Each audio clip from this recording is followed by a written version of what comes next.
Dalam buku nota keuangan RAPBN 2026, pemerintah berencana menarik utang baru dengan senilai Rp781,87 triliun.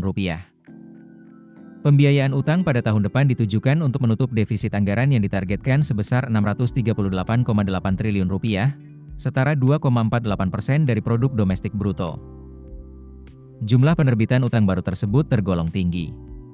Dibandingkan 5 tahun terakhir, pembiayaan utang 2026 merupakan tertinggi kedua setelah besaran penarikan utang pada masa pandemi COVID-19 pada tahun 2021 sebesar Rp870,5 triliun. Penarikan utang tahun depan mayoritas akan dilakukan melalui penerbitan surat berharga negara yang mencapai Rp749,2 triliun, dengan asumsi suku bunga SBN 10 tahun ditetapkan 6,9% dalam RAPBN 2026.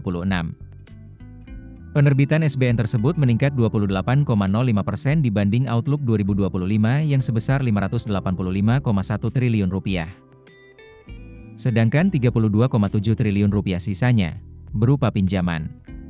Angka tersebut turun signifikan mencapai 74,92% dibanding Outlook tahun ini yang sebesar Rp130,4 triliun. Besarnya penerbitan utang pemerintah pada tahun depan membawa sejumlah risiko yang perlu dicermati. Tidak hanya risiko bagi anggaran, termasuk pasar keuangan domestik. Chief Economist Pevindo, Suhindarto menilai, rencana pemerintah menarik utang baru dalam jumlah besar lewat obligasi mengandung sejumlah risiko. Pertama, rasio utang terhadap PDB diperkirakan naik jadi 40,7% dari produk domestik bruto, lebih tinggi dari 2024 yang sebesar 40,2% PDB. Meski level itu masih lebih rendah dari rata negara dengan peringkat BBB yang sebesar 57,2%, hal ini perlu diwaspadai karena kenaikan utang lebih cepat dari pertumbuhan ekonomi.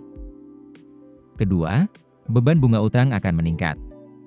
Tanpa diiringi kemampuan mengumpulkan penerimaan, terutama pajak, kemampuan pemerintah dalam membayar bunga akan menurun.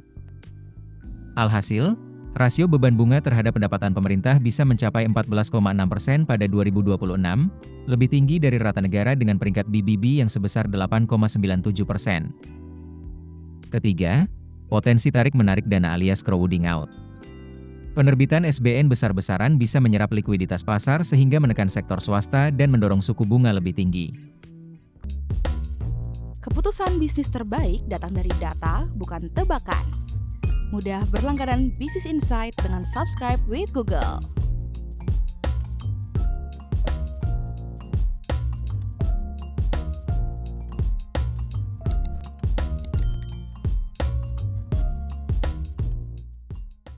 Download aplikasi Kontan sekarang di App Store atau Play Store.